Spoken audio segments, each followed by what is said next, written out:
काल काँग्रेस पार्टीचे प्रदेशाध्यक्ष हर्षवर्धन सपकाळ यांनी बेताल वक्तव्य करत आपल्या सर्वांचे जे आराध्य दैवते हिंदवी स्वराज्य जे संस्थापक छत्रपती शिवाजी महाराज यांची तुलना त्यांनी टिपू सुलतान यांच्यासोबत केली। टिपू सुलतान हा माणूस कोण? तर या माणसाने लाखो हिंदूंना मारून टाकले, त्यांच्या राज्यामध्ये लाखो महिला भगिनींवर अत्याचार झाले आणि अशा टिपू सुलतान सोबत तुम्ही छत्रपती शिवाजी महाराजांची तुलना करता, त्याची लायकी आहे का टिपू सुलतानची?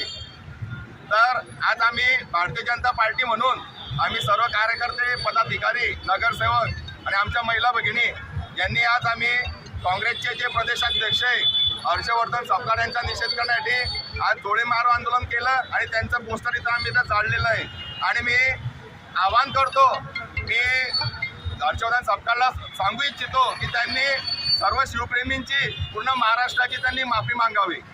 हर्षवर्धन सपकाळ यांनी जे बेताल वक्तव्य केलं आहे व खरोखर हा टिपू सुलतानाची अवलाद आहे। हा नालायक याच्याला भारतामध्ये का महाराष्ट्रात कुठे राहायचा अधिकार नाहीये की राहायचं इथे हिंदू राष्ट्र महाराष्ट्रामध्ये राहतो आणि टिपू सुलतानचे गुणगान घेतो। अशा करता आज आम्ही निषेध व्यक्त केला आहे।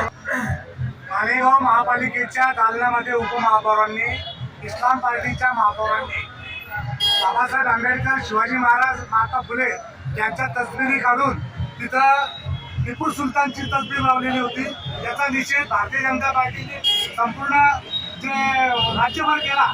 या पार्श्वभूमीवर काँग्रेस पक्षाचे प्रदेश अध्यक्ष हर्षवर्धन सपकाळ याने आपली बेताल वक्तव्य केलेलं आहे आणि टिपू सुलतानची तुलना आमच्या आराध्य दैवत छत्रपती शिवाजी महाराजांशी केलंय।